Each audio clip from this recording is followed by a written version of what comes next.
बिस्मिल्लाहिर्रहमानिर्रहीम नहमदहु व नुसल्ली अला हबीबिल करीम।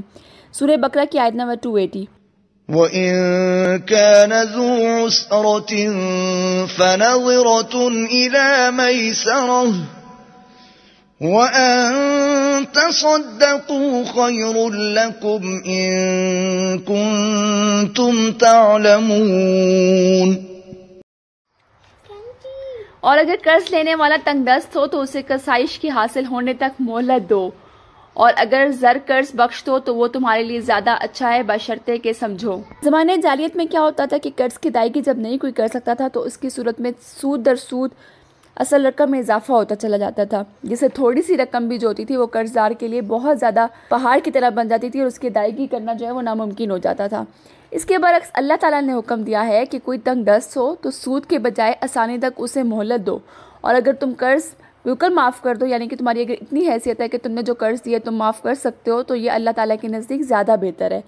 मुस्लिम शरीफ की हदीस में आता है कि रसूल सल्लल्लाहु अलैहि वसल्लम ने इरशाद फरमाया, जिसने तंगदस्त को मोहलत दी या उसका कर्जा माफ़ किया, अल्लाह उसको अपने साये रहमत में जगह अता फरमाएगा जिस रोज़ उसके साया के सिवा कोई साया ना होगा। अगली आयत 281। वत्तकू यौमन तुरजऊन फीही इलल्लाह सुम्मा तुवफ्फा कुल्लु नफ्सिन मा कसबत व हुम ला युज़लमून। और उस दिन से डरो जबकि तुम खुदा के हजूर में लौट कर जाओगे और हर शख्स अपने अमाल का पूरा पूरा बदला पाएगा और किसी का कुछ नुकसान ना होगा। अच्छा, इस आयत में अल्लाह ने अपने बंदों को नसीहत की है और उन्हें याद दिलाया है कि ये दुनिया जो है ज़वाल पजीर है, इसकी नेमतें जो हैं ये सब ख़त्म हो जानी है एक दिन। लिहाजा तुम उस दिन से डरो और उस दिन की तैयारी करो जब सबके सामने अल्लाह ताला के सामने सबके सब हाजिर किए जाएंगे। उस दिन ना किसी की नेकियां घटाई जाएंगी, ना किसी की बदियां बढ़ाई जाएंगी, बल्कि जो भी तुमने किया होगा वो तुम्हारे सामने आ जाएगा। अच्छा, यहाँ पे इस आयत के आने का क्या मतलब है कि अल्लाह ताला देखे हमें अहकाम बता रहा है कि इस तरह करो, और फिर अल्लाह ताला खुद से हमें ये भी दिखा रहा है कि ये करो, क्योंकि तुमने उस दिन के लिए अपने आप को तैयार करो, जो अहकाम मैं दे रहा हूँ उन पर अमल करो। उसकी बजाती आयत नंबर 282। या अय्युहल्लज़ीन आमनू इज़ा तदायनतुम बिदैनिन इला अजलिन मुसम्मन फक्तुबूह वल्यक्तुब बैनकुम कातिबुन बिलअदल वला यअब कातिबुन अन यक्तुब कमा अल्लमहुल्लाहु फल्यक्तुब वल्युमलिल्लज़ी अलैहिल हक़्क़ु वल्यत्तक़िल्लाह रब्बहु वला यबख़स मिन्हु शैआ फ़इन कान अल्लज़ी अलैहि अल-हक़्क़ु सफ़ीहन औ ज़ईफ़न औ ला यस्ततीअु अन युमिल्ला हुव फ़ल्युमलिल वलिय्युहु बिल-अदल वस्तशहिदू शहीदैन मिन रिजालिकुम फ़इन लम यकूना रजुलैन फ़रजुल वम्रअतान मिम्मन तर्दौन मिनश्शुहदाኢ अन तज़िल्ल इह्दाहुमा फ़तुज़क्किर इह्दाहुमा अल-उख़रा वला यअब अश-शुहदाअ इज़ा मा दु'ू वला तस्अमू अन तक्तबूहु सग़ीरन औ कबीरन इला